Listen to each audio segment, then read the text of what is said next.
নমস্কার বন্ধুরা, আমি রাখি। আজকে একটু মূলো শাক ভাজবো, সেটাই আমি আপনাদের কাছে তুলে ধরছি। এই মূলো শাক ভাজা এই শীতের দিনে খুব ভালোই লাগে গরম গরম ভাতে। আমি এদিকে কড়াটা বসিয়ে দিয়েছি।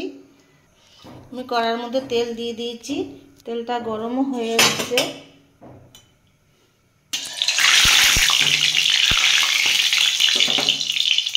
এর মধ্যে আছে শুকনো লঙ্কা,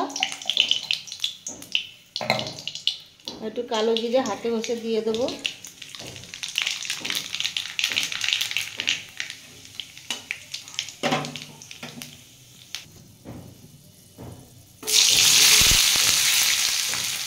এর মধ্যে পেঁয়াজগুলো দিয়ে দিলাম।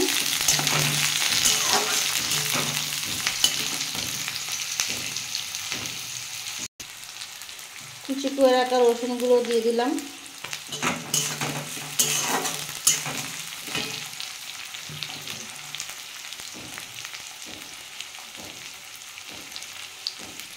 লঙ্কাগুলো 2 হাত গাঁড়া কেটে দিয়েছিলাম, সেটাও দিয়ে দিলাম।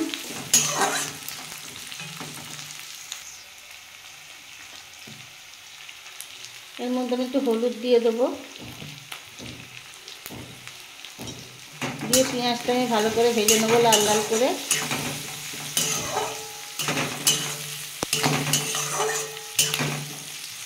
পেঁয়াজ রসুন সব একসাথে ভালো করে ভেজে নেব।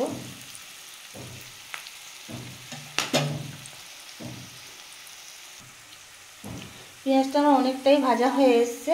আমি এবার টমেটোর এই বীজগুলো বাদ দিয়ে কুচি কুচি করে কেটে দিয়েছি, এগুলোও দিয়ে দেবো, দিয়ে ভালো করে ভেজে নেব।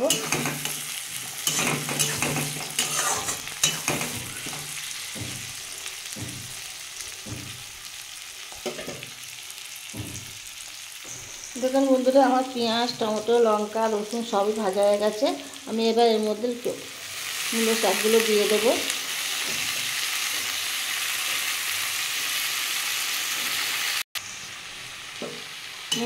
মূলো শাকগুলো দিয়ে দিয়েছি, এবার এটাকে আমি ভেজে নেবো ভালো করে।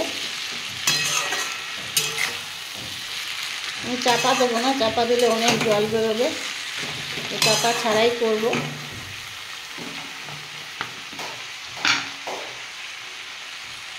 একটু নুন দিয়ে দিলাম।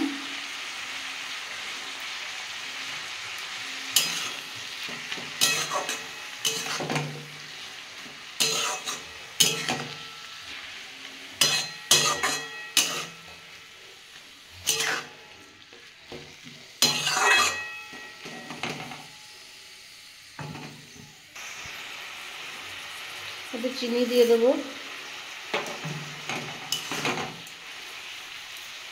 যখন চাপা দিই তাই কত জল বেরোচ্ছে।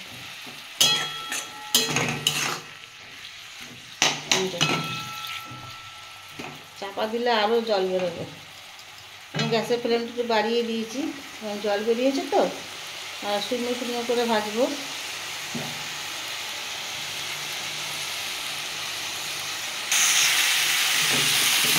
দেখুন বন্ধুরা, আমার জলটা সব শুকিয়ে গেছে।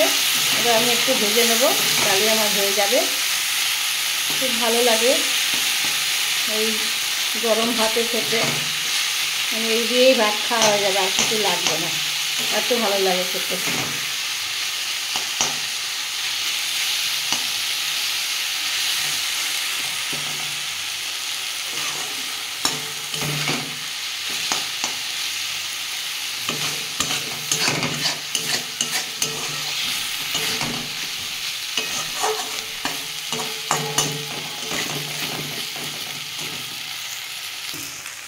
দেখুন বন্ধুরা, আমার মূলো শাকটা ভাজা হয়ে গেছে।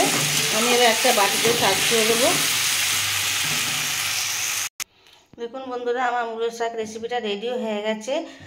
পুরনো বন্ধুরা যেনারা আমার ভিডিওটা অনেকক্ষণ ধরে দেখেন, তাদের অনেক অনেক ভালোবাসা। আর নতুন বন্ধু যদি কেউ এসে থাকেন, তাহলে আমার চ্যানেলটা সাবস্ক্রাইব করবেন, পাশে থাকবেন। ওনাদেরকেও অনেক অনেক ভালোবাসা জানাই। আর কিছু বললাম না, এখানেই শেষ করলাম। দেখা হবে পরের একটা এপিসোডে।